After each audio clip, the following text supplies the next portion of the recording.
The autumn light fell golden across Hyde Park on that late September afternoon in 1819, casting long shadows through the canopy of trees whose leaves had begun their slow surrender to the season, and it was into this gentle tableau that Frederick Ashworth, Duke of Somerton, walked with his son's small hand clasped firmly in his own, the child's wooden horse clutched in his other fist as they made their way along the gravel path during the fashionable hour when all of society came to see and be seen.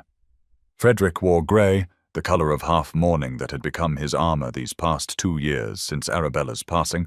and though the ton whispered that he should return to proper dress, he found he could not quite release this last vestige of propriety that kept the matchmaking mummers at bay.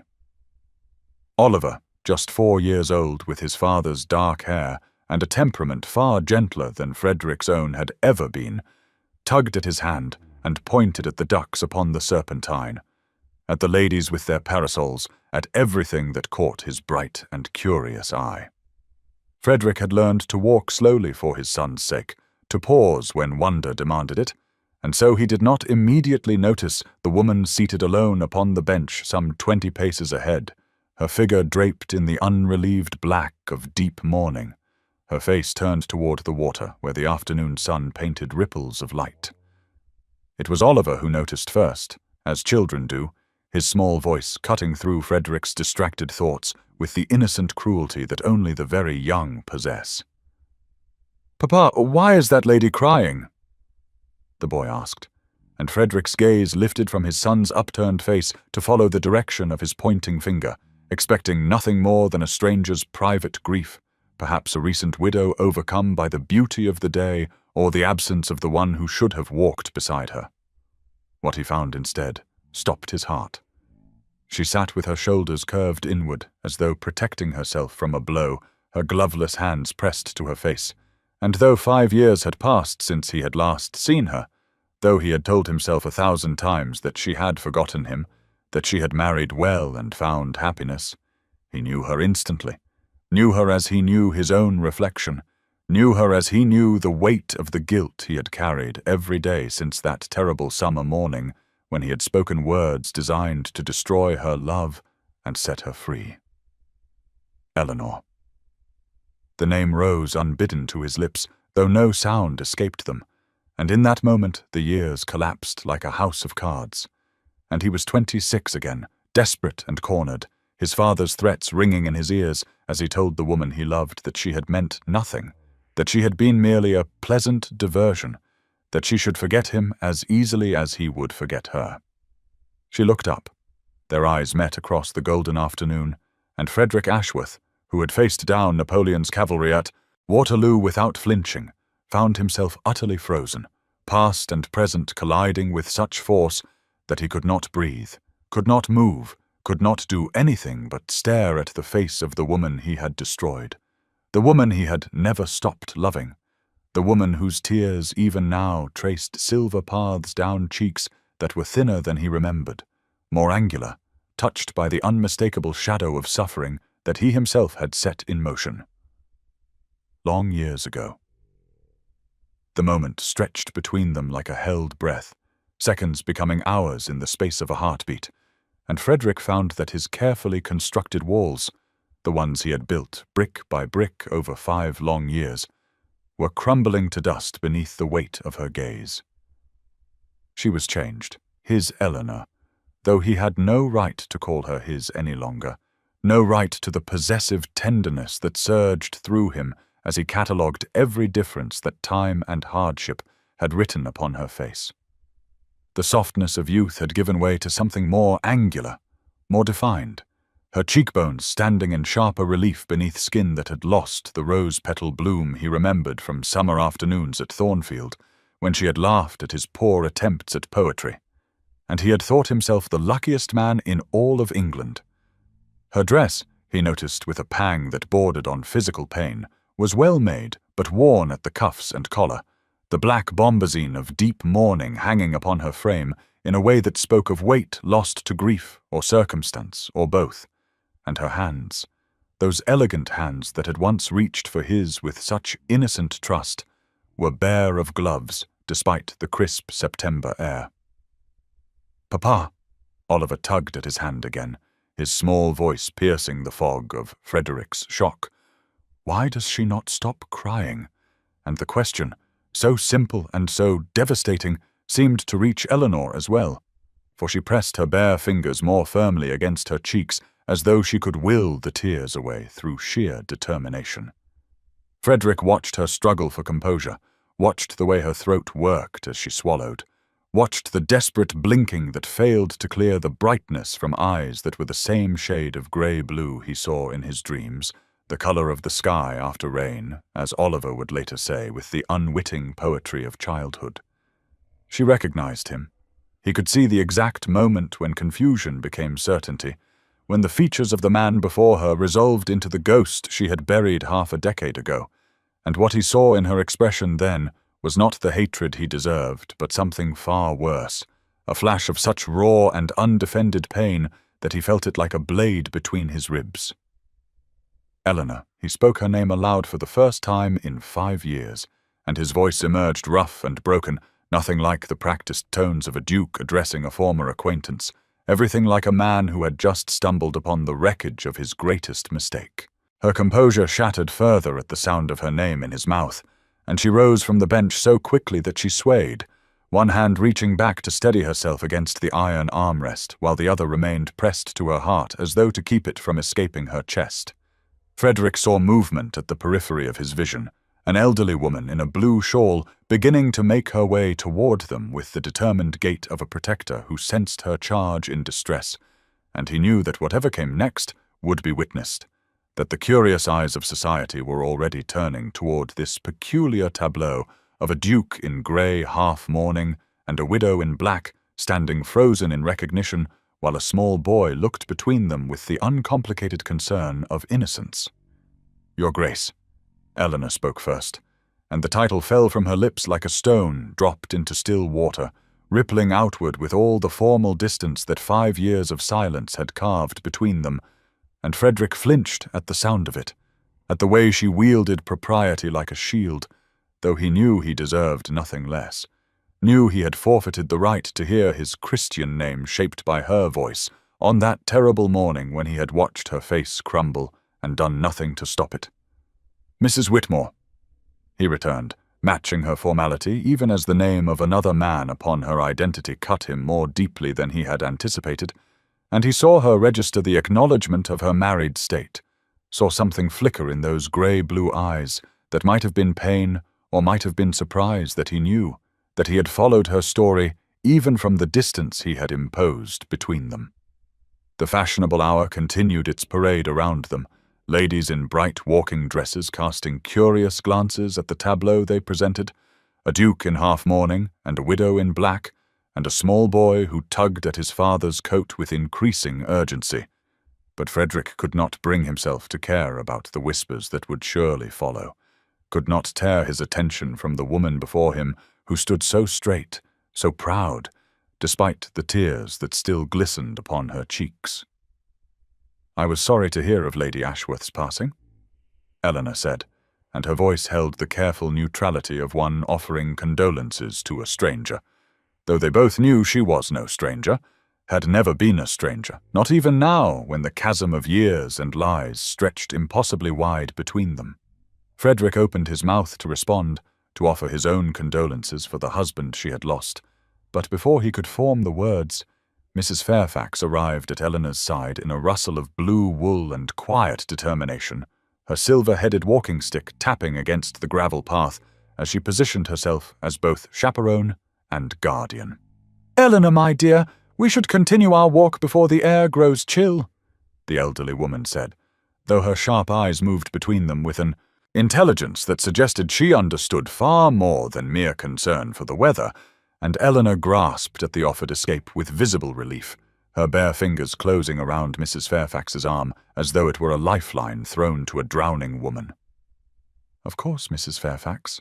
Eleanor murmured, already beginning to turn away, and Frederick felt panic rise in his throat at the thought of watching her disappear again, of letting 5 more years pass in silence and regret. "Papa!" Oliver's voice cut through his paralysis, clear and bright and utterly innocent of the devastation surrounding him. Will the sad lady come visit us so I can show her my horses?" And Eleanor stopped mid-turn, her gaze dropping to the child, who looked up at her with Frederick's dark hair and eyes full of uncomplicated hope. And for one moment, Frederick saw her composure waver, saw the softness she had always carried for children break through the armor she had constructed against him.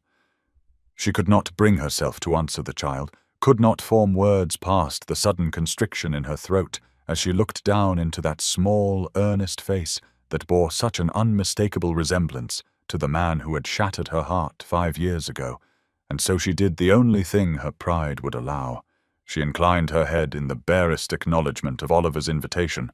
and then turned away, Mrs. Fairfax's arm steady beneath her trembling fingers as they began the long walk toward the park's edge, where their hired carriage waited. Frederick watched them go, paralyzed by the same helplessness that had gripped him on that terrible morning when he had spoken the words his father had demanded, the lies that had dimmed the light in Eleanor's eyes and sent her fleeing from his presence, and he found that his feet would not move, that his voice would not call out, that he was condemned to stand frozen while she walked away from him for the second time in his life. "Papa, she is leaving," Oliver observed with the matter-of-fact disappointment of childhood, tugging at Frederick's hand as though he might pull his father into pursuit. And when Frederick looked down at his son, he saw confusion written plainly across those small features. Confusion, and something that looked remarkably like reproach, as though even a child of 4 could sense that something important was slipping away with each measured step Eleanor took across the golden carpet of fallen leaves. "She walks very straight," Oliver continued, his dark eyes tracking Eleanor's retreating figure with an intensity that seemed far beyond his years. "But I think she is sad inside, Papa. I think she needs someone to be kind to her." And Frederick felt those simple words pierce through the armor he had constructed around his heart with more precision than any blade. Mrs. Fairfax guided Eleanor toward a modest carriage that bore no crest, no indication of rank or wealth, and Frederick strained to hear as the elderly woman instructed the driver, her voice carrying on the crisp autumn air with the clarity that distance sometimes grants. 14 Wimpole Street, she said, and Frederick committed the direction to memory with the desperation of a man grasping at the last thread of hope. "Papa," Oliver tugged again, more insistently now. "She has eyes like the sky after rain. Did you see?" And Frederick could only nod, his throat too tight for speech as he watched Eleanor pause at the carriage door, watched her shoulders rise and fall with a breath that seemed to cost her everything. And then, just before she stepped inside, she turned, one brief backward glance that found him across the expanse of the park with the unerring accuracy of a heart that remembered despite itself. Their eyes met for one suspended moment, and Frederick saw in her face the same devastating mixture of longing and loss that he felt burning in his own chest. And then she was gone, the carriage door closing behind her like the final page of a chapter he had been too cowardly to write differently. "She is very pretty," Oliver said solemnly as the carriage pulled away, and Frederick's grey gloves tightened around his son's small hand as he made a decision that felt like both salvation and damnation. He would find her again. He would tell her the truth. He would beg her forgiveness, even knowing he did not deserve it. And now's the time to stop and subscribe to our channel. If you enjoyed this video, don't forget to like it and drop a comment telling us where you're watching from. It's always amazing to see how far these tales travel across the world. Now let's continue.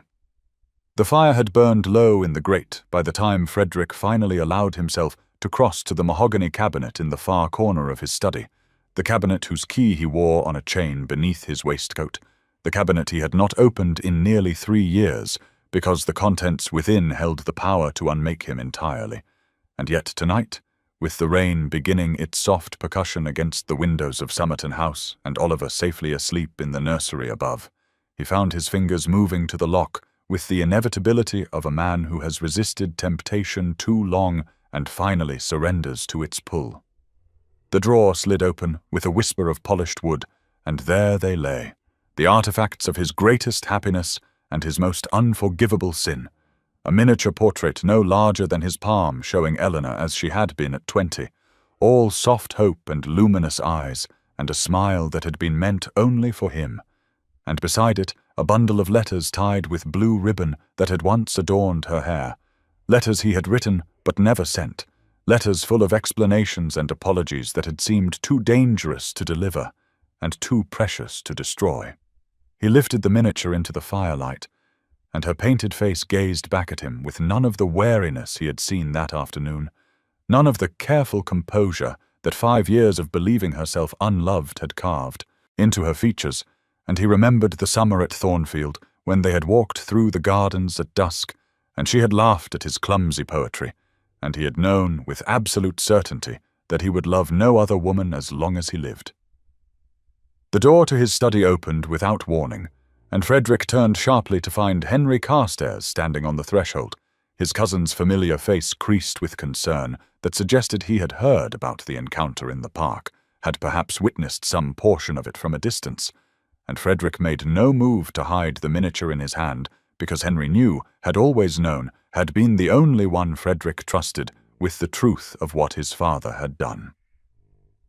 "I thought I might find you here," Henry said quietly, closing the door behind him and crossing to pour 2 glasses of brandy from the decanter on the side table, though Frederick knew he would not drink his, could not stomach anything, while Eleanor's young face smiled up at him from the painted ivory, and Henry settled into the chair opposite, without waiting for invitation, because they had long since dispensed with such formalities between them. "You saw her," Frederick said, "and it was not a question." And Henry nodded slowly, his eyes moving to the miniature that Frederick still clutched like a talisman against the weight of his own regret. The portrait that had been commissioned in secret during those golden weeks when he had believed nothing could prevent their happiness. "Your father has been dead 3 years, Frederick," Henry said, with the gentleness of a man delivering news that was both liberation and condemnation. And Frederick felt the words land like stones upon the careful architecture of justification he had constructed to survive the choice he had made, the lies he had told, the woman he had driven away with calculated cruelty because his father had threatened to destroy her family entirely if Frederick did not sever the connection with convincing finality. The rain had not ceased its gentle assault upon the windows of 14 Wimpole Street, and Eleanor lay in her narrow bed watching the rivulets trace their paths down the darkened glass like tears upon a cheek, unable to close her eyes without seeing Frederick's face as it had been that afternoon in the park, unable to quiet her mind enough to allow the mercy of sleep to carry her away from the memories that had clawed their way out of the grave where she had buried them 5 years ago. The fire in her small grate had burned down to embers that cast a faint orange glow across the modest furnishings of her room. The simple wooden dresser where Mr. Whitmore's portrait watched her with kind painted eyes that seemed to hold neither accusation nor reproach. The narrow wardrobe that contained the few black dresses befitting her widowed state. The small writing desk where she composed letters to her married sister in Bath and tallied Mrs. Fairfax's household accounts with the careful precision of a woman who understood the value of every shilling. Mrs. Fairfax had knocked upon her door an hour past, offering chamomile tea and the comfort of her company, her weathered face soft with a concern that asked no questions. Eleanor was not prepared to answer, and Eleanor had declined with what she hoped was convincing composure, claiming only a headache brought on by the weather, though she suspected the elderly widow saw far more than she revealed. Now, in the solitude of the small hours, Eleanor allowed herself to remember what she had forbidden her mind to revisit for so long, the morning Frederick had summoned her to his father's study at Thornfield, and spoken the words that had shattered every dream she had dared to nurture. "I find I have been mistaken in my feelings," he had said, his voice as cold and distant as a winter sky, his eyes refusing to meet hers with the warmth she had grown to depend upon. "And you would do well to forget any understanding you imagined existed between us." She had stood before him in the blue muslin dress he had once said made her eyes shine like summer, and she had felt her heart crack along fault lines she had not known existed, had felt herself becoming something smaller and harder and less capable of hope with every measured syllable that fell from his lips like stones into still water. Yet today, in the park, she had seen something in his face that did not accord with her memory of that cruel dismissal, had seen what looked remarkably like anguish, like regret, like a man who carried a burden far heavier than the casual cruelty she had attributed to him for 5 years, and she did not know what to do with this new information that threatened to upend everything she had believed. She rose from her bed and crossed to the small bookshelf where her prayer book rested, opening it to the page where a pressed violet lay between the leaves, a flower Frederick had picked for her during a walk through the Thornfield Gardens, a flower she had told herself 100 times she kept only because she had forgotten to discard it, and she held it now in trembling fingers while the rain continued its ceaseless weeping against the glass. The morning room at Somerton House had always been Frederick's favorite space in the vast townhouse, its walls papered in soft yellow silk that caught the morning light and transformed even the greyest London day into something approaching warmth. But today, the cheerful colour seemed to mock him as he sat at the breakfast table with his untouched toast growing cold on its plate and his tea cooling in its cup, while Oliver chatted beside him with all the relentless energy of a child who had slept soundly and awakened to a world washed clean by the previous night's rain. Frederick had not slept at all, had spent the hours after Henry's departure staring at the miniature portrait until Eleanor's painted features had blurred before his exhausted eyes. And now he struggled to maintain the appearance of normalcy that his son deserved while his mind remained trapped in the past, cycling endlessly through memories of summer gardens and whispered promises and the terrible morning when he had looked into Eleanor's eyes and spoken the lies that had shattered them both. "Papa," Oliver said, tugging at Frederick's sleeve with sticky fingers that bore evidence of the jam he had enthusiastically applied to his bread, his dark hair still tousled from sleep despite the nurse's best efforts with a comb. "Can we go back to the park today and find the sad lady?" Frederick's heart contracted painfully at the question, at the innocent persistence that saw no reason why the encounter of yesterday should not be repeated, improved upon, transformed into friendship by the simple application of childish goodwill, and he found himself momentarily unable to respond, his throat tight with emotions he could not name and dared not examine too closely. "She looked like she needed a friend," Oliver continued, apparently undeterred by his father's silence, and his small hand reached across the table to touch his wooden horse, the toy that had been his constant companion since Frederick had carved it during the long months of Arabella's illness, when he had needed something to do with his hands besides pray for a woman he had respected but never truly loved. "I could give her my horse," Oliver said, with the devastating generosity of a 4-year-old who had not yet learned to guard his heart against disappointment. "And maybe she would smile and not be sad anymore, because horses always make me feel better when I am sad. And she had such pretty eyes, Papa, even though they were crying." Frederick looked at his son, at the earnest face that held none of Arabella's cool beauty, but radiated instead a warmth that seemed entirely his own, and he wondered how this child had learned such compassion when his own father had spent years building walls against feeling anything at all, and he reached out to smooth Oliver's unruly hair with a tenderness that surprised them both. "Perhaps we might find some flowers instead," Frederick heard himself say, the words emerging before he had consciously decided to speak them, and Oliver's face lit with such pure joy that Frederick felt something shift in his chest, some barrier cracking just enough to let the morning light penetrate the darkness that had settled there 5 years ago when he had chosen duty over love and lost everything that mattered. He would make inquiries about Mrs. Fairfax, he decided, would find a way to see Eleanor again that did not compromise her reputation further, would tell her the truth even if she refused to believe him, because his son had reminded him of something he had forgotten during all those years of careful numbness, that sometimes the bravest thing a person could do was simply to offer kindness without expectation and trust that love would find its way home. Lady Pembroke's green drawing-room seemed designed to intimidate its walls hung with silk the color of envy, and its furnishings arranged to ensure that every guest could observe and be observed by every other. And Eleanor felt the weight of a dozen pairs of eyes upon her as she followed Mrs. Fairfax into the afternoon salon on September 22nd.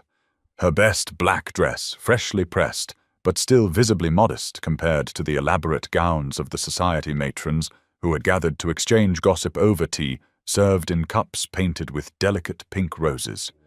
She had dreaded this outing for 2 days, had pleaded a headache and then a chill. But Mrs. Fairfax had gently insisted that hiding would only fuel speculation, and so Eleanor had armored herself in what dignity she could muster, and accompanied her employer into the very heart of the world that had once welcomed her as a gentleman's daughter with promising prospects, and now regarded her as something rather less than a full person, a companion, a dependent, a cautionary tale whispered behind painted fans. Lady Pembroke herself presided over the gathering from a throne-like chair positioned near the fire, her silver hair elaborately dressed, and her sharp eyes missing nothing as they swept over Eleanor with the assessing cruelty of a woman who collected others' misfortunes like precious gems, and when she spoke her voice carried clearly across the room with deliberate precision. "Dear Mrs. Fairfax, how good of you to grace us with your presence, and I see you have brought your little helper. How charming that you provide employment for those who have fallen upon reduced circumstances. It is quite the Christian charity." Eleanor felt the barb sink into her flesh, but kept her expression serene, having learned long ago that showing pain only encouraged further attacks, and she helped Mrs. Fairfax to a seat before positioning herself slightly behind, invisible in the way that companions were meant to be invisible, useful but unremarkable, present but not truly there. The conversation swirled around fashion and scandal and the upcoming Hartfield ball, until a younger woman whose name Eleanor did not recall leaned forward with the breathless excitement of someone bearing fresh intelligence, and announced that she had seen the Duke of Somerton in Hyde Park just 2 days prior, walking with his little son who was quite the most darling child. And was it not tragic about his poor wife, dead these 2 years, and surely he would be looking to remarry soon for the sake of the boy. Eleanor's heart seized in her chest at the mention of Frederick's name, spoken so casually among the teacups and petit four, and she focused her gaze upon the carpet with such intensity that she feared she might bore holes through the elaborate pattern, while Lady Pembroke's eyes narrowed with the predatory interest of someone who sensed a story not yet told. Mrs. Fairfax's silver-headed cane tapped once upon the floor, a subtle signal, and she spoke with a lightness that masked steel, remarking that the Duke had always seemed a most devoted father, and that some griefs were not so easily mended as society might wish, and Eleanor loved her in that moment with a fierce gratitude that threatened to undo her careful composure entirely. The private room at White's offered the discretion that Frederick required for this conversation, its dark panelled walls and heavy curtains muffling sound so effectively that one might discuss matters of the heart without fear of reaching the eager ears that seemed to multiply in every corner of London society, and he sat across from Henry Carstairs in the early afternoon light of September 23rd, with a determination that had been building since the morning Oliver had asked about bringing flowers to the sad lady, his sleepless nights having crystallized into a desperate need to understand what had become of Eleanor in the 5 years since he had destroyed everything between them, with lies spoken to save her from his father's cruelty. Henry regarded him with the wariness of a man who had watched his cousin suffer in silence for half a decade, and now feared what might happen if that silence were finally broken, his fingers wrapped around a glass of port. He had not yet tasted as he listened to Frederick's questions about Eleanor Whitmore, formerly Eleanor Sinclair, the woman who had haunted Frederick's dreams and whom Henry had quietly tracked through the years without ever admitting to doing so. "She married Whitmore within a year of your departure," Henry said carefully, choosing each word as though laying stones across treacherous water, and Frederick felt the blow land somewhere beneath his ribs, confirmation that his cruelty had achieved its intended purpose of driving her into another man's arms, even as it proved she had not simply forgotten him, and moved on with the ease he had sometimes tortured himself by imagining. "He was a good man by all accounts," Henry continued, "a merchant of comfortable means and steady temperament who treated her with kindness and respect, and they lived quietly in a modest house near Cheapside until he took ill with fever this past spring and died within a fortnight, leaving her with little beyond a small annuity that proved insufficient for independent living, which is how she came to be companion to Mrs. Fairfax, who had known her mother years ago." Frederick absorbed this information like a man dying of thirst who has been offered water drop by drop, each detail both relieving and intensifying his guilt, for Eleanor had found kindness with Whitmore, but not love, had built a life from the wreckage he had made of her heart, only to find herself once again bereft and reduced to dependency upon the charity of others. "Lady Pembroke remembers her from her come-out," Henry warned, "and you know how that woman delights in others' misfortunes, so if you approach Eleanor publicly, you risk exposing whatever connection existed between you and ruining what little reputation she has managed to preserve, through her respectable marriage and widowhood." Frederick thought of Oliver asking to bring flowers to the sad lady, of Eleanor's eyes meeting his across 5 years of silence, of the letter hidden in his desk containing words he had never been brave enough to send, and he leaned forward with an intensity that made Henry set down his glass. "Then help me find a way to see her that protects her reputation," Frederick said, "because I cannot spend another 5 years wondering if she might have forgiven me if only I had found the courage to ask." And Henry nodded slowly, with the resignation of a man who had always known this moment would eventually arrive. The morning of September 26th arrived with pale autumn sunshine that did nothing to calm the trembling in Frederick's hands as his carriage rolled toward 14 Wimpole Street, Henry seated across from him with the expression of a man who had agreed to accompany his cousin into battle while privately doubting the wisdom of the campaign. And Frederick had rehearsed what he would say so many times that the words had lost all meaning, dissolving into sounds without substance each time he tried to arrange them into sentences that might convey even a fraction of what he needed Eleanor to understand. Mrs. Fairfax's blue drawing-room was smaller than he had imagined, its walls papered in a soft shade that reminded him of summer skies, its furnishings modest but comfortable, and he stood just inside the doorway at precisely 11 in the morning, while the elderly widow regarded him with sharp eyes that seemed to see far more than her pleasant smile suggested, her silver-headed cane resting against her chair as she informed him that Mrs. Whitmore was indisposed and unable to receive visitors. Frederick felt his carefully constructed courage begin to crumble until Henry stepped forward with the social grace that had always come more naturally to him than to Frederick, and engaged Mrs. Fairfax in conversation about a mutual acquaintance, his tone light and charming, while his eyes communicated silently with Frederick that he had perhaps 5 minutes to convince the elderly woman to intervene. "I know I have no right to ask anything of her," Frederick said quietly, addressing Mrs. Fairfax with a directness that surprised even himself. "But I wronged her grievously 5 years ago, and I cannot rest until she knows the truth of why I did what I did. Even if she never forgives me, even if she sends me away and I never see her again, she deserves to know that she was not the one at fault." Mrs. Fairfax studied him for a long moment, during which Frederick felt certain she could see every secret shame he carried, every sleepless night, every letter written and never sent, and then she rose with a dignity that belied her years and disappeared through a door that led deeper into the house, leaving Frederick to stand in agonized uncertainty while Henry pretended to examine a painting of absolutely no artistic merit. When Eleanor appeared in the doorway, her face was pale as winter moonlight, and her hands were clenched at her sides, and Frederick understood immediately that she had not come willingly, but had been persuaded by a woman who perhaps saw something in his desperate plea that warranted investigation, and the fury in Eleanor's eyes when they met, his nearly drove him back a step. "Your Grace,"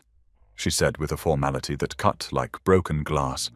"I cannot imagine what business brings you to this house." And Frederick watched her move to the tea service with hands that trembled visibly as she poured cups that neither of them would drink. the amber liquid growing cold in delicate china, while Mrs. Fairfax settled into conversation with Henry near the window overlooking the small garden where late roses still bloomed in defiance of the approaching autumn chill. "Mrs. Whitmore?" Frederick began, then stopped because her name tasted wrong on his tongue after so many years of whispering Eleanor into empty rooms. "I hoped you might permit me to call upon you and Mrs. Fairfax during your time in London," and Eleanor's laugh held no warmth as she replied that she could not fathom why a duke would wish to spend his mornings in such modest company when all of society surely awaited his attention, her widow's ring catching the light as her fingers tightened around a teacup she had not lifted to her lips. The clock upon the mantel struck the half-hour with a delicate chime that seemed to Eleanor almost mocking in its cheerful indifference to the tempest raging within her chest as she stood gripping the marble edge for support, her knuckles white against the cool stone, while Frederick remained standing across the room with an expression of such desperate longing that she found herself unable to maintain the fury she had summoned as armor against this ambush, and when she spoke, her voice emerged sharp as shattered crystal. "Why are you here?" she demanded. "What possible purpose could be served by your presence in this house after 5 years of silence, after you made your feelings abundantly clear when you told me that I had been nothing more than a summer's entertainment and that I should find some merchant or clerk to marry, since I could never aspire to anything more?" And she watched the words land upon him like physical blows, watched him flinch with each remembered cruelty she flung back at him, yet still he did not look away from her face. "I need to tell you the truth about what happened that summer at Thornfield," Frederick said, his voice rough with emotion he seemed barely able to contain. And Eleanor laughed with a bitterness that tasted like ash upon her tongue. "The truth," she repeated with cold precision. "You told me the truth yourself when you informed me that you had never loved me, that I had merely been convenient and amusing while you rusticated in the country, that you were relieved to return to London and society where proper ladies awaited your attention." Frederick's hand rose toward her, in an instinctive gesture of supplication before stopping mid-air as though he had caught himself on the verge of a transgression he no longer had the right to commit. And his next words emerged so quietly she might have missed them had she not been watching his lips with an attention she despised herself for paying. "I lied," he said simply, and Eleanor felt the floor shift beneath her feet, as though the very foundations of the house had begun to crumble. "Every word I spoke to you that day was a lie designed to make you hate me enough to let me go, and I have regretted it every moment of every day for the past 5 years, have lain awake imagining this very conversation while knowing I had no right to seek it." Eleanor's grip on the mantel tightened until she felt certain she would leave marks in the stone, her heart pounding so violently she could hear nothing beyond its desperate rhythm, and she shook her head in rejection of everything he was attempting to overturn. "You need to leave," she whispered. "You need to leave this house and never return, because I cannot bear to hear you speak lies about lies, to twist what happened between us into something it never was." And Frederick nodded slowly with an acceptance that somehow wounded her more than argument would have. "I will go," he said, "but I am asking for one chance to explain properly, in writing if you cannot bear to hear my voice, because you deserve to know what really happened, even if you never forgive me for it." And Eleanor said nothing as he collected Henry with a glance and departed. The evening of September 26th settled over London with a grey heaviness that matched the turmoil in Eleanor's chest as she sat alone in her small room at 14 Wimpole Street, the letter resting upon her lap like a living thing that might at any moment rise up and strike her, its crimson seal bearing the Somerton crest unbroken despite the 2 hours she had spent turning it over in her trembling hands, while the light faded from the single window and the fire burned low in the modest grate, and Mrs. Fairfax had knocked twice already to inquire whether Eleanor would be joining her for dinner at 7, but Eleanor had pleaded a headache and been left in merciful solitude with this missive that seemed to pulse with all the words Frederick had attempted to speak that morning before she had sent him away. The seal cracked beneath her thumbnail with a sound that felt far too loud in the quiet room, and she unfolded the pages with fingers that would not stop their trembling, no matter how sternly she commanded them to be still, and Frederick's handwriting had not changed in 5 years. Still the same bold strokes she remembered from the notes he had once slipped into her prayer book during Sunday services at Thornfield, and the memory of that summer pierced her like a blade freshly sharpened. "My dearest Eleanor," the letter began, and she had to stop reading because no one had called her dearest in so very long, and certainly not in his voice, which she could hear as clearly as if he stood beside her speaking the words into the shell of her ear. She forced herself to continue, her eyes moving across lines that told a story she had never known, a story of his father, the old Duke, summoning Frederick to his study on that terrible August morning, and presenting him with documents that would have ruined her father utterly. Debts called in and mortgages foreclosed, and her family cast into the street within a fortnight. If Frederick did not end things immediately and permanently, and Frederick wrote that he had begged and bargained and offered everything he had. But his father had been immovable, had demanded not merely separation, but destruction, had insisted that Frederick hurt her so deeply she would never seek him out again. "I told you I never loved you because it was the only lie cruel enough to set you free," he wrote, "and I have kept your letters tied with the same blue ribbon you wore in your hair the day we walked through the rose garden, and I have never stopped loving you for a single moment of a single day, though I know I forfeited any right to speak those words when I broke your heart to save your family from ruin." Eleanor read the letter 3 times as rain began to tap against her window like gentle fingers seeking entry, and somewhere in the second reading she began to cry with great heaving sobs that shook her entire frame, and she pressed her hand against her mouth to muffle the sounds, while everything she had believed for 5 years crumbled into dust around her, and when she finally set the letter aside, she reached for her prayer book and withdrew the pressed flower she had told herself meant nothing. A yellow rose from Thornfield's garden that had somehow survived all these years, just as her love had survived, despite every effort to kill it. The morning of September the 28th dawned with a crystalline brightness that seemed almost cruel in its cheerfulness. The rain of the previous days having washed London clean and left the air tasting of autumn and possibility, and Frederick walked through Hyde Park with Oliver's small hand clasped firmly in his own, while his heart sat heavy as a stone in his chest, because 2 days had passed since he sent his letter. And Eleanor had not responded, had sent no word at all, and he had begun to accept that perhaps the truth had come too late, that some wounds could not be healed no matter how desperately one wished to undo the damage that had caused them. But Oliver had insisted on this walk with a determination that belied his 4 years, clutching a small bouquet of yellow roses he had picked himself from the garden at Somerton House that morning, while Cook pretended not to notice the decimation of her prized bushes. And the boy had declared with solemn certainty that they must find the sad lady because she needed flowers to make her smile, and Oliver could not bear the thought of anyone being sad when flowers existed in the world. Frederick had not the heart to refuse his son, nor to explain that the sad lady likely never wished to see Oliver's father again, so he walked and watched and tried to resign himself to disappointment, while Oliver scanned every passing figure with the intensity of a general surveying a battlefield. And it was Oliver who spotted her first, his small body going rigid with excitement as he pointed toward a bench near the Serpentine, where 2 women sat in quiet conversation. One elderly with a blue shawl despite the mild weather, and the other slender and dark in widow's black.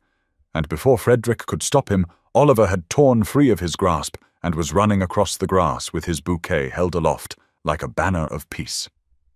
Eleanor looked up at the sound of small feet pounding toward her, and her face transformed through a series of expressions. Frederick watched helplessly from a distance, surprise giving way to recognition, giving way to something soft and wondering, as Oliver skidded to a halt before her and thrust the yellow roses toward her chest, with more enthusiasm than grace. "These are for you," Oliver announced breathlessly, "because Papa says ladies like flowers, and you were crying before, and I do not like it when people cry, so I brought you roses from our garden. And Cook was cross, but I told her they were important. And Eleanor's eyes lifted from the child's earnest face to find Frederick standing 10 feet away with his heart in his throat and his hands hanging useless at his sides. And for a long moment neither of them spoke, while Mrs. Fairfax watched with barely concealed interest, and Oliver waited with the impatient hope of childhood for his gift to be accepted. "Thank you," Eleanor whispered at last, and she was addressing Oliver, but her eyes remained locked on Frederick's face, and Frederick saw her fingers tremble as she took the roses from his son's outstretched hands, and when she lifted them to breathe in their scent, her lashes were wet with tears that caught the morning light like scattered diamonds. "Yellow roses?" she said softly, and Frederick knew she was remembering Thornfield and the garden where he had first kissed her beneath a canopy of these same golden blooms, and Oliver beamed with satisfaction at having successfully delivered his gift, while something fragile and precious unfurled in the space between two people who had loved and lost, and might perhaps find their way back to each other yet. The moment stretched between them like a golden thread pulled taut, Frederick standing with his hands clasped behind his back to hide their trembling, while Eleanor sat on the bench with Oliver's yellow roses cradled against her chest, and Mrs. Fairfax watched with the satisfied expression of a woman who had seen much of life and recognized the hand of Providence when it moved, and other walkers in the park seemed to sense the gravity of the tableau and gave them wide berth, their curious glances sliding away as though deflected by the intensity of what passed, unspoken between the Duke of Somerton and the widow in her modest black dress. And it was Oliver who broke the silence, as children so often do, climbing onto the bench beside Eleanor without invitation, and peering up at her face with the earnest scrutiny only a 4-year-old can muster. "You are not crying today," Oliver observed with evident satisfaction, and Eleanor laughed, a sound rusty with disuse that made Frederick's heart clench painfully in his chest, because he remembered when she had laughed freely and often, when her joy had been as natural as breathing, and he had been the one to silence that music with his cruelty, even if the cruelty had been born of desperate love. "No," Eleanor agreed softly, looking down at the child who had his father's dark hair and his father's eyes, but none of the shadows that haunted Frederick's gaze. "I am not crying today, thanks to your beautiful flowers." Oliver nodded, as though this was only proper, and then reached into his pocket to withdraw his wooden horse, the same toy he had clutched that first day in the park when he had asked his father why the lady was crying, and he placed it solemnly in Eleanor's lap, beside the roses. "This is Dorian," Oliver explained with the gravity of a diplomat presenting credentials, "and he is very brave, and he helps me when I am sad, and I thought perhaps he might help you too, because Papa says we must always help people who are sad if we can." Eleanor's composure, already fragile, shattered completely at this small act of generosity, and she pressed her hand to her mouth while tears spilled down her cheeks, and Frederick stepped forward instinctively, unable to bear her pain even now, even after everything. "I read your letter," Eleanor whispered without looking up, her fingers closing around the wooden horse as though it were a lifeline. "And I did not know, Frederick, I did not know what your father threatened. I thought all these years that you simply did not want me, that I had been foolish enough to love a man who saw me as nothing more than a summer's diversion," and Mrs. Fairfax quietly rose and extended her hand to Oliver, suggesting they examine the ducks on the Serpentine while the adults conversed, and Oliver went willingly enough after extracting a promise from Eleanor that she would take good care of Dorian, leaving Frederick and Eleanor alone on the bench, with 5 years of silence finally breaking open like ice on a river in spring. Frederick lowered himself onto the bench beside Eleanor, leaving a careful distance between them that felt both necessary and agonizing,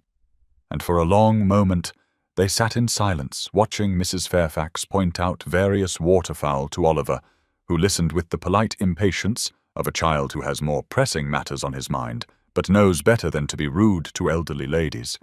and the yellow roses lay across Eleanor's lap like a bridge between past and present, while the wooden horse Dorian stood guard over them with his painted eyes and chipped ear, and finally, Frederick spoke in a voice roughened by sleepless nights and years of regret.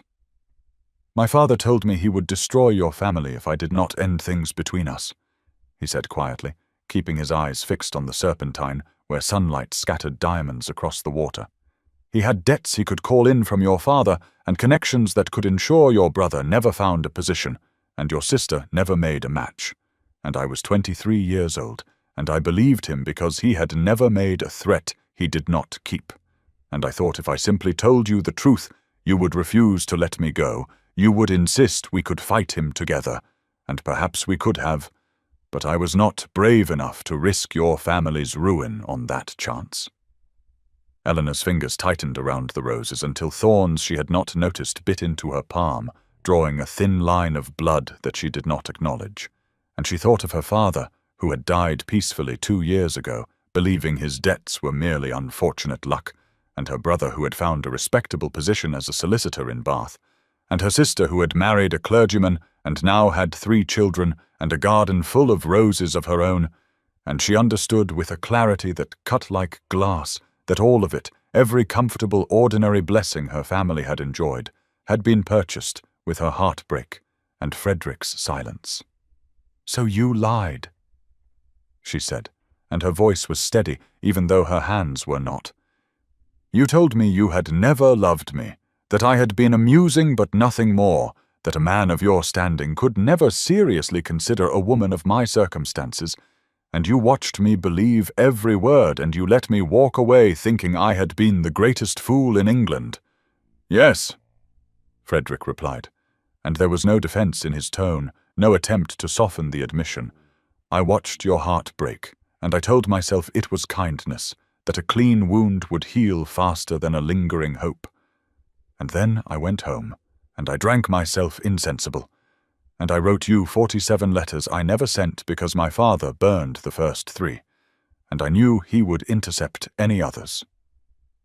Eleanor turned to look at him then, truly look at him for the first time since they had sat down, and she saw the boy she had loved in the lines of the man before her, older now and marked by griefs she did not yet fully understand, and she saw Oliver by the water's edge, showing Mrs. Fairfax how his wooden horse could gallop through the air,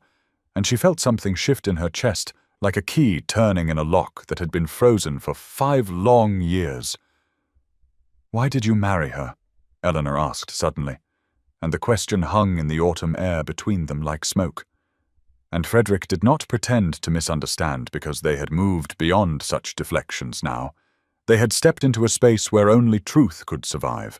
and he turned to face her fully, his dark eyes meeting hers with an openness that made her breath catch because she had never seen him so unguarded, not even during that golden summer when she had believed herself the most fortunate woman in England.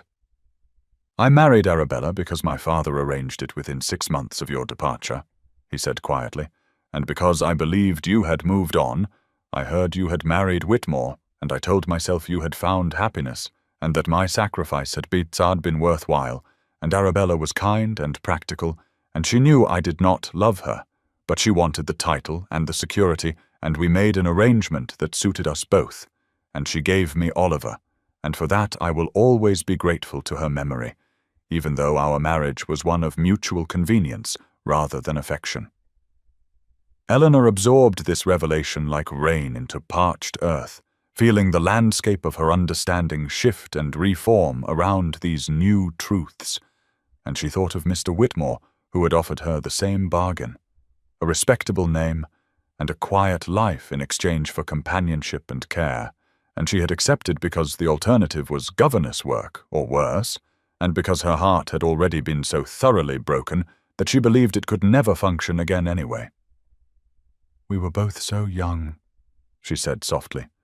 "and we let others make our choices for us," and Frederick nodded because there was nothing to add to that simple truth, and Oliver's laughter drifted toward them from the water's edge, where he was now attempting to convince Mrs. Fairfax that ducks would certainly appreciate a ride on a wooden horse if only one could catch them. "Do you still have the letters?" Eleanor asked, and her voice was barely above a whisper now. "The 47 letters you never sent." And Frederick reached into his coat and withdrew a small bundle tied with blue ribbon, worn and faded from years of handling, and he placed it in her lap beside the roses and the wooden horse. "I have carried them with me every day since we met again in this park," he confessed. "I did not know if I would ever have the chance to give them to you, but I could not bear to leave them behind." And Eleanor's fingers trembled as she touched the ribbon that matched the one she knew still held her own letters to him, letters she had written and never sent during those dark months after he left, letters that now resided in a box beneath her bed at Mrs. Fairfax's house. "I thought you had forgotten me entirely," she said, and he shook his head with such vehemence that a lock of dark hair fell across his forehead, making him look for a moment like the young man who had kissed her in a moonlit garden 5 years and a lifetime ago. "I have never forgotten you for a single day," Frederick replied, "and every word I wrote is proof of that." And Eleanor clutched the letters to her chest as Oliver came running back with tales of duck adventures, and Mrs. Fairfax followed with a smile that suggested she had seen exactly what she hoped to see. The walk back toward the park gates felt different than any walk Eleanor had taken in 5 years, for Oliver had claimed her left hand with the easy confidence of a child who has decided someone belongs to him, and Frederick walked on her other side close enough that their sleeves occasionally brushed, and Mrs. Fairfax followed behind with Henry Carstairs, who had appeared as if by magic, though Eleanor suspected the magic was of the carefully orchestrated variety, and the bundle of letters pressed against her heart beneath her shawl, where she had tucked them, felt like a second heartbeat. 47. Letters worth of words she had never been allowed to read. 47 letters worth of love she had believed did not exist. And Oliver was telling her about his wooden horse Dorian, and how Dorian had once belonged to his father when his father was a little boy, and how Dorian had a chipped ear from an adventure involving a staircase and a very ambitious attempt at flying, and Eleanor found herself laughing. Actually laughing, the sound foreign in her own throat after so many months of careful silence, and Frederick looked at her when she laughed with an expression that made her chest ache, because it was the same expression he had worn in that moonlit garden 5 years ago, wonder and tenderness and something fierce beneath it all that she had believed was performance, but now understood was simply Frederick, simply the man who had loved her enough to break both their hearts rather than watch her family destroyed. Oliver tugged at her hand as they approached the gates and asked in his clear child's voice if she would come to tea at their house, because he wanted to show her his nursery and his collection of painted soldiers and the window seat where his father read him stories every night before bed. And Eleanor looked at Frederick over the boy's dark head and saw the question there too, not demanding but hoping, and she thought of all the reasons she should say no, the gossip that would follow, the wounds still raw beneath fragile new scabs, the terrifying vulnerability of allowing herself to hope again, after hope had nearly destroyed her once before. And then she thought of the letters against her heart, and the yellow roses now held carefully in her other hand, and the way Oliver's small fingers felt wrapped around hers with such perfect trust, and she heard herself say, yes, yes, she would come to tea, and Oliver cheered, and Frederick's eyes went bright with something that might have been tears in a man who permitted himself such things, and Mrs. Fairfax behind them made a small sound of satisfaction that suggested she had been hoping for exactly this outcome all along. They parted at the gates with a formality that felt almost absurd given what had passed between them on that bench, Frederick bowing over her hand and his lips brushing her knuckles for just a moment longer than propriety demanded, and Oliver waving frantically from beside his father's carriage and calling out that she must not forget, tomorrow at 4, and Eleanor watched them drive away with the roses clutched to her chest and the letters burning against her skin, and the first fragile, tender shoots of something like happiness beginning to unfurl in the garden of her heart that she had believed forever barren. The next afternoon found Eleanor standing before the mirror in her small room at Mrs. Fairfax's house, and she barely recognized the woman who stared back at her, because something had shifted in her face overnight, some subtle softening around the eyes that spoke of hope she had not permitted herself in years, and she smoothed her black dress with trembling hands, and wondered what madness had possessed her to accept a child's invitation to tea at the home of the man who had once shattered her heart so completely.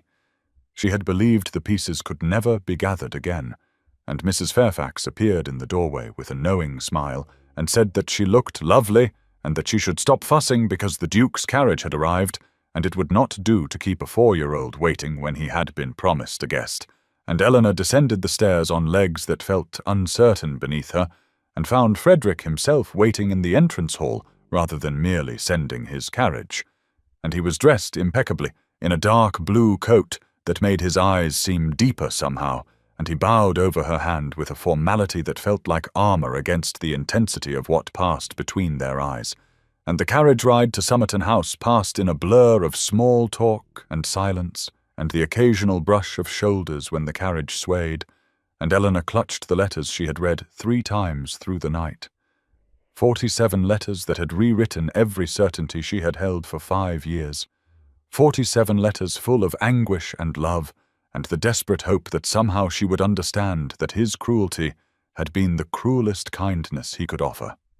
And when the carriage stopped before the imposing facade of Somerton House, she felt suddenly small and uncertain, a companion in widow's weeds entering the home of a duke. But then Oliver came bursting through the front door with his nurse, chasing behind him, calling for decorum, and he flung himself at Eleanor's skirts and declared that she had come. She had actually come, and Papa had said she would, but Oliver had worried she might forget. And Eleanor laughed and bent down to his level, and assured him she would never forget a promise made to a gentleman who gave her flowers. And Oliver beamed, and grabbed her hand and began tugging her toward the house, while Frederick followed behind with an expression of such tender wonder that Eleanor felt her heart crack open further, and the nursery was everything Oliver had promised, painted soldiers lined up on shelves, and a window seat piled with cushions and books with worn spines from frequent reading. And Oliver showed her each treasure with the earnest pride of a child sharing his whole world. And Frederick stood in the doorway watching them with tears. He did not bother to hide, and Eleanor thought that perhaps this was what healing looked like, not a sudden mending, but a slow, gentle unfurling, a flower opening toward sun it had believed would never shine again. Tea in the nursery became tea in the small family parlor when Oliver declared that the sad lady who was not sad anymore must see the portrait of his mother in heaven. And Frederick watched Eleanor's face carefully as they descended the stairs together, Oliver chattering between them like a small, determined bridge spanning the chasm of years. And the portrait hung above the fireplace in the rose parlor, Lady Arabella Ashworth rendered in oils with her cool blonde beauty and distant smile. And Eleanor stopped before it with an expression Frederick could not quite read, and Oliver tugged at her hand and said that was his mamma, and she went to live with the angels when he was very small, and he did not remember her very well, but Papa said she was kind. And Eleanor looked at Frederick then with a question in her eyes that he understood without words, and he found himself telling her the truth he had never spoken aloud to anyone, that his marriage to Arabella had been arranged by their fathers when they were children, that Arabella had loved another man, whom her family deemed unsuitable, that they had both entered their union with broken hearts and had found in each other not passion but a gentle mutual respect, a shared understanding of duty and loss, and that Arabella had died of a fever 2 years ago, having given him the gift of Oliver, and having forgiven him for never being able to love her as she deserved. And Eleanor's eyes filled with tears that she did not try to hide. And she said she was sorry, truly sorry, because she had spent 5 years imagining him happy with a wife he adored, imagining that she alone had suffered while he built a life of joy without her. And Frederick shook his head and said he had spent 5 years imagining much the same of her, that she had married Mr. Whitmore and found the happiness Frederick could not give her. And Oliver looked between them with the peculiar wisdom children sometimes possess, and announced that grown-ups were very silly, because if they had simply talked to each other instead of imagining things they would not have been so sad for so long. And both Frederick and Eleanor laughed at that, a startled, shared laughter that broke something loose in both their chests. And Mrs. Fairfax, who had been waiting in the entrance hall, appeared in the doorway with Henry Carstairs beside her and declared that the child had more sense than all of them combined.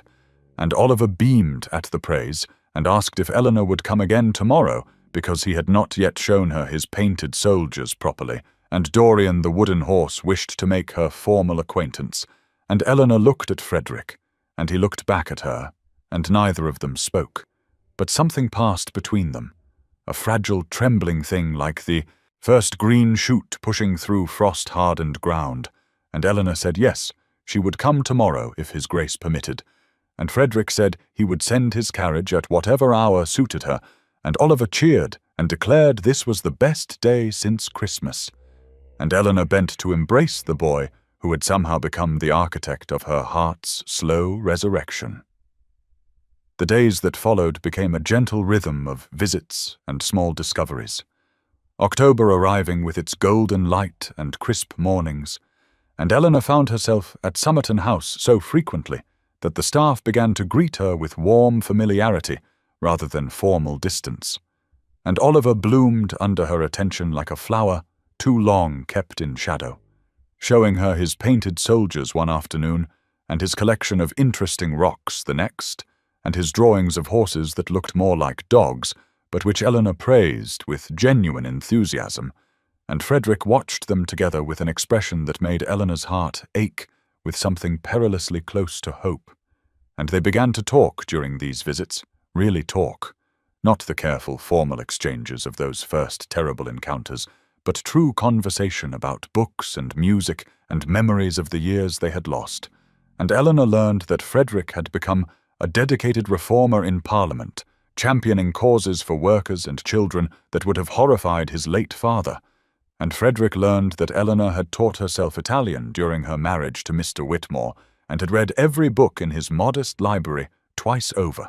And they discovered that they still laughed at the same observations, and still finished each other's thoughts, and still felt that electric awareness when their hands accidentally touched over a teacup or a picture book, and Mrs. Fairfax and Henry Carstairs became co-conspirators in creating opportunities for them to be together, arranging outings and dinners and afternoons where the four of them plus Oliver formed a peculiar little family of misfits and second chances. And one evening in mid-October, as Eleanor prepared to leave after a particularly long visit, Oliver threw his arms around her waist and declared that he wished she could stay forever and ever and never go away. And Eleanor looked up to find Frederick watching her with such naked longing that she could not breathe.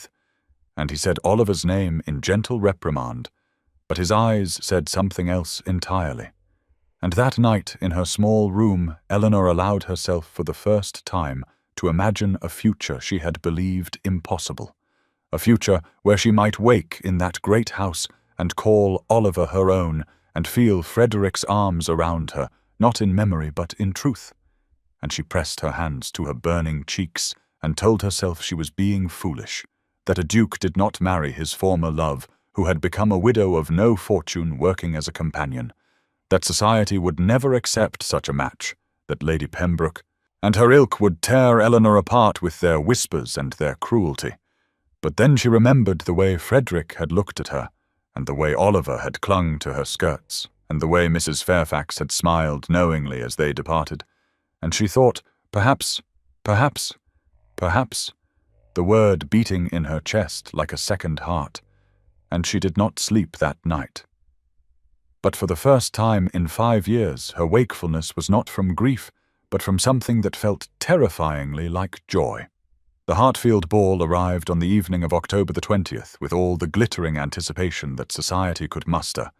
and Eleanor stood before the mirror in Mrs. Fairfax's guest chamber, wearing a gown of deep midnight blue that Mrs. Fairfax had insisted on purchasing for her despite Eleanor's protests, declaring that no companion of hers would attend the most important ball of the autumn season in mourning black when 6 months had passed, and Mr. Whitmore himself would have wanted her to live again.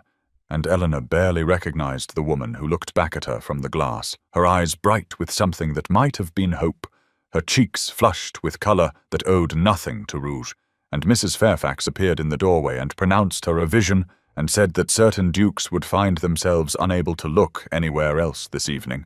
and Eleanor tried to protest that she had no expectations.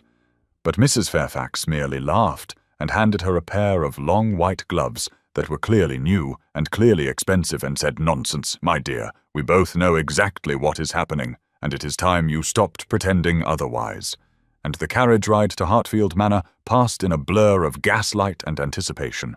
And when they entered the ballroom, Eleanor felt the weight of dozens of eyes upon her, whispers beginning like wind through autumn leaves, and she heard Lady Pembroke's carrying voice somewhere to her left pronouncing that some people certainly had ideas above their station, and what was Mrs. Fairfax thinking dressing up her companion like a debutante?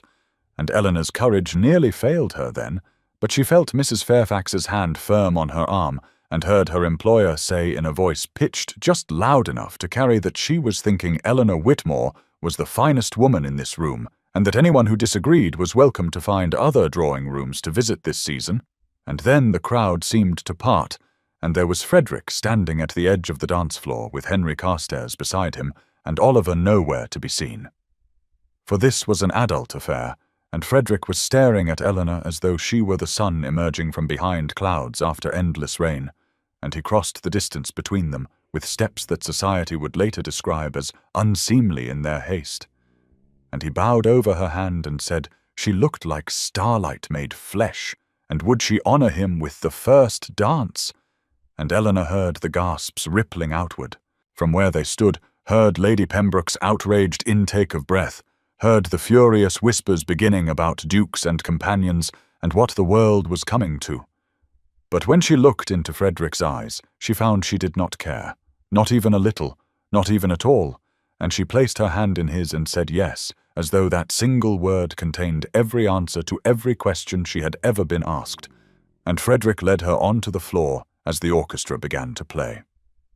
The waltz began, and Eleanor felt Frederick's hand at her waist, and his other hand clasping hers, and the world beyond their small circle of movement seemed to fade into watercolor blurs of candlelight and silk and watching faces, and she could not look away from his eyes, which held her with an intensity that made her forget every cruel whisper and every pointed stare and every year of loneliness that had led to this moment.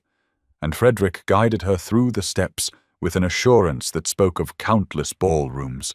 and yet his hand trembled slightly where it touched her waist, as though he too could scarcely believe this was real. And he said quietly, so only she could hear, that he had dreamed of dancing with her for 5 years, and that reality far exceeded every midnight imagining, and Eleanor felt tears prick her eyes and blinked them back fiercely because she would not give Lady Pembroke the satisfaction of seeing her weep, and she said instead that she had forgotten how well he danced, and Frederick smiled and said he had forgotten nothing about her, and never would forget anything for as long as he drew breath. And the music swelled around them, and other couples joined the floor, but Eleanor was aware only of Frederick's nearness, and the warmth of his hand, and the way his thumb traced small circles against her gloved palm, as though he could not help touching her, however propriety allowed.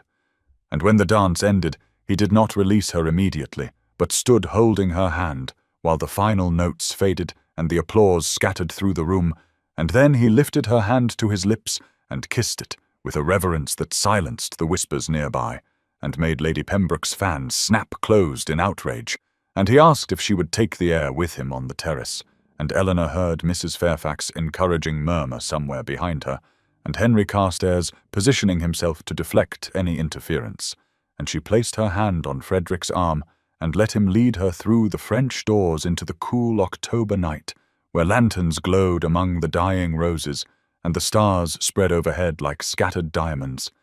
and they walked in silence for a moment until they reached the far end of the terrace, where shadows pooled and the noise of the ballroom became distant music and muffled laughter, and Frederick turned to face her, and took both her hands in his, and said, Eleanor, with such tenderness that her heart cracked open along the fault lines of every old wound, and he said he had rehearsed this moment 1,000 times, and now every prepared word had fled, and all he could offer was the simple truth that he had loved her 5 years ago, with everything he was, and he loved her still, and he would love her until his last breath and beyond if such things were possible, and Eleanor felt the tears spill over at last, warm tracks down her cold cheeks, and Frederick released one hand to brush them away with infinite gentleness, and asked if he had any hope at all, or if he should resign himself to loving her from whatever distance she required. Eleanor looked up at Frederick through the blur of tears, and felt the walls she had built so carefully over 5 long years begin to crumble like ancient stone beneath the weight of too much rain. And she heard herself say his name not as a title, but as she had once spoken it in summer gardens, when the world was young and possibility stretched endless before them. And Frederick made a sound that was half laugh and half sob, and pulled her closer, though not into an embrace, because even here in the shadows propriety had some claim. And Eleanor said she had believed for so long that she meant nothing to him, and that believing it was the only way she survived. And now he was asking her to unmake that belief and build something new from the ruins, and she did not know if she had the strength. And Frederick said she was the strongest woman he had ever known, and that her strength had haunted him through every empty year, and he was not asking her to forget the pain he caused, but only to let him spend whatever time remained to them, proving that she had always been loved, and that his love had never wavered, even when his courage failed. And Eleanor felt something shift in her chest, like a key turning in a lock that had rusted closed.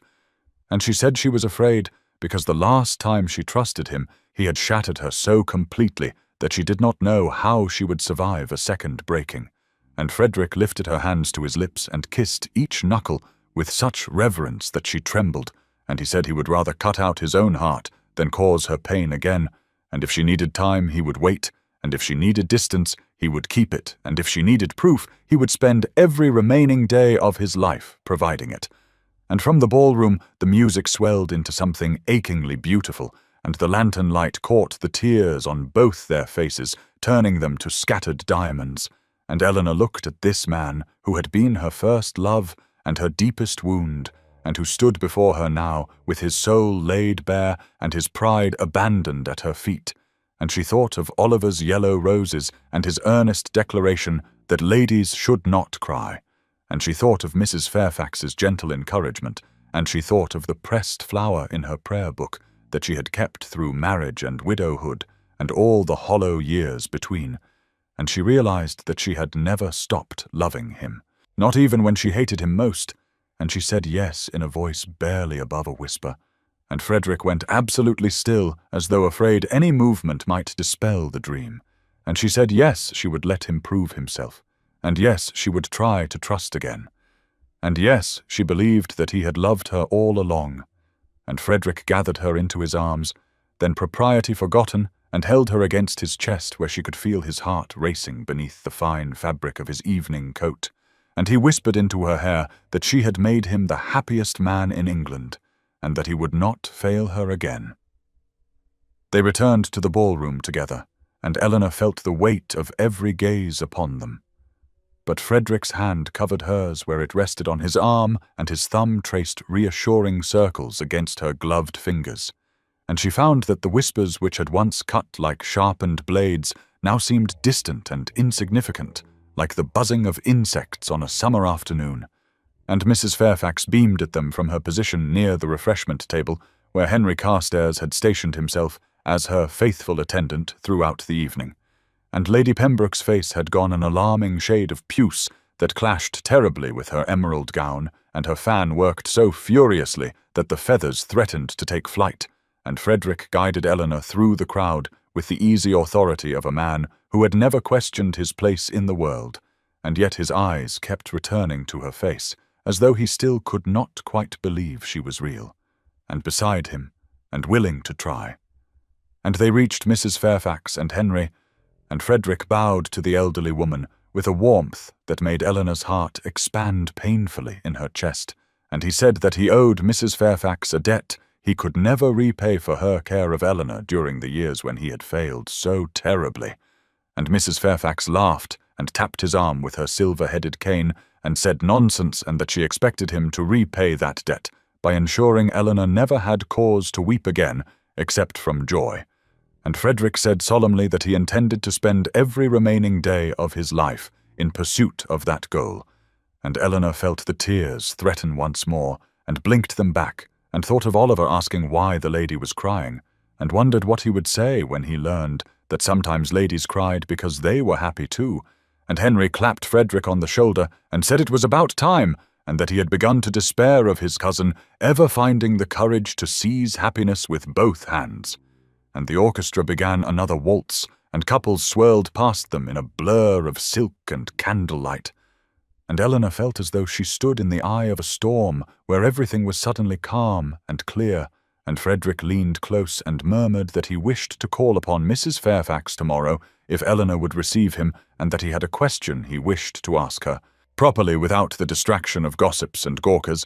And Eleanor's breath caught because she knew what question he meant, and her heart answered yes before her mind could form the word, and she said she would receive him, and that Oliver might accompany him if he wished, because she found she rather missed the company of a small boy with yellow roses and earnest declarations. And Frederick smiled, and it transformed his face from handsome to radiant, and he said, Oliver had been asking daily when they might visit the lady who smiled like sunshine,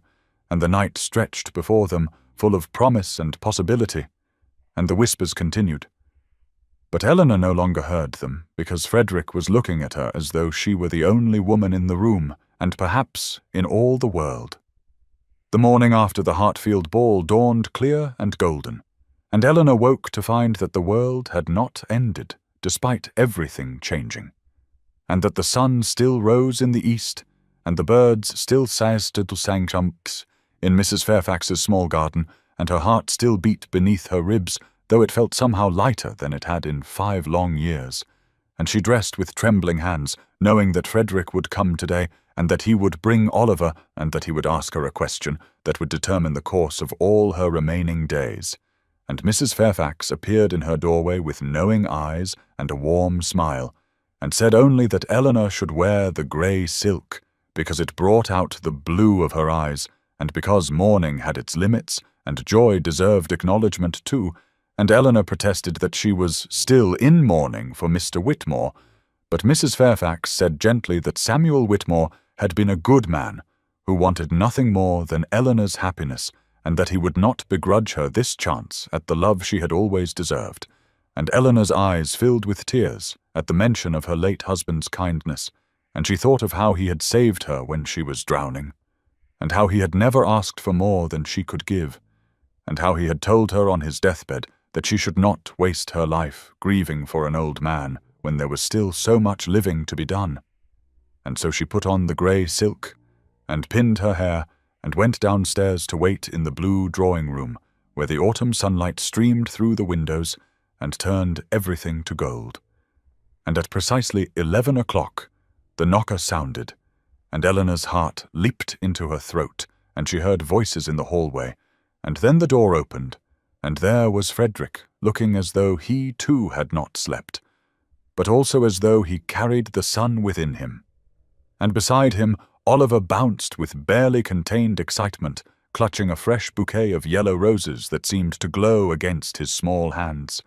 And Oliver broke free from his father and ran to Eleanor and thrust the flowers toward her and said,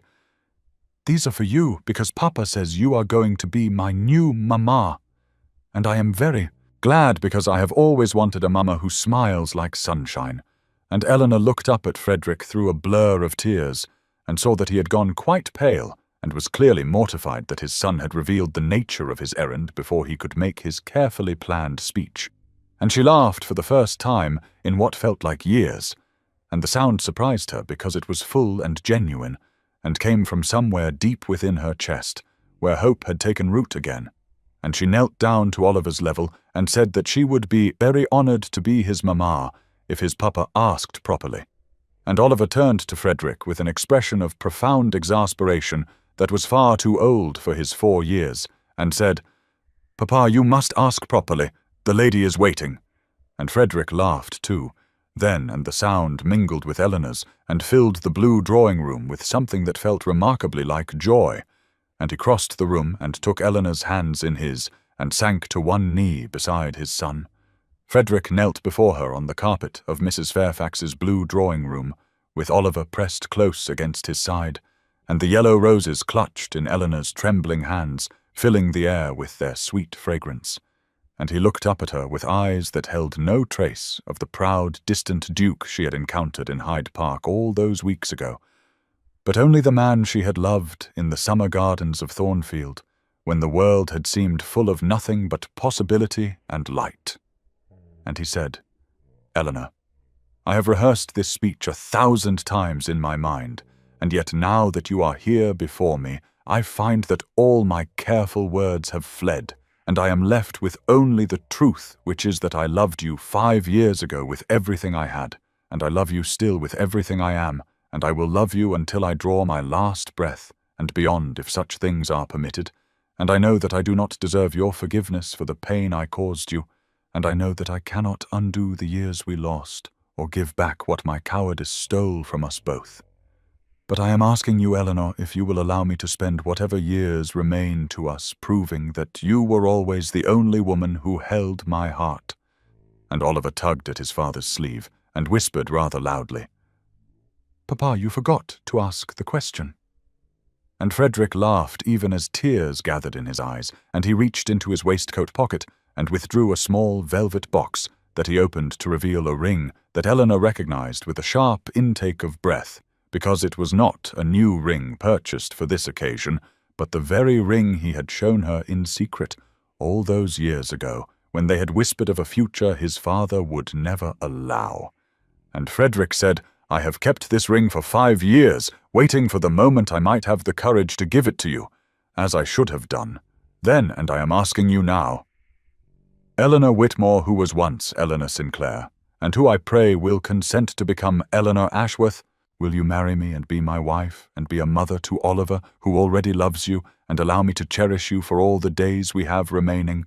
And Eleanor sank to her knees before him, so that they were face to face, and Oliver squeezed between them, and she cupped Frederick's face in her hands and said yes, and yes, and yes again, because one yes did not seem sufficient to contain the magnitude of her answer.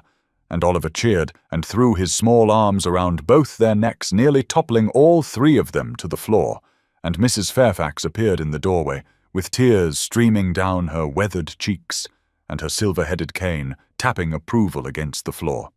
And Frederick slipped the ring onto Eleanor's finger where it fit, as though it had always belonged there, waiting patiently through 5 years of sorrow for its rightful place.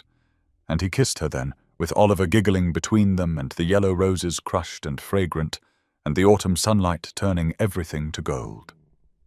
The news of the Duke of Somerton's engagement to the widow Whitmore spread through London society like fire through dry grass,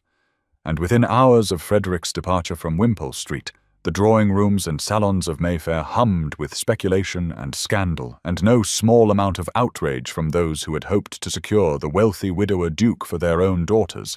And Lady Pembroke was among the first to hear the news, and her green eyes narrowed with vicious delight as she contemplated the delicious gossip she would spread about the former companion, who had somehow ensnared one of the most eligible men in England.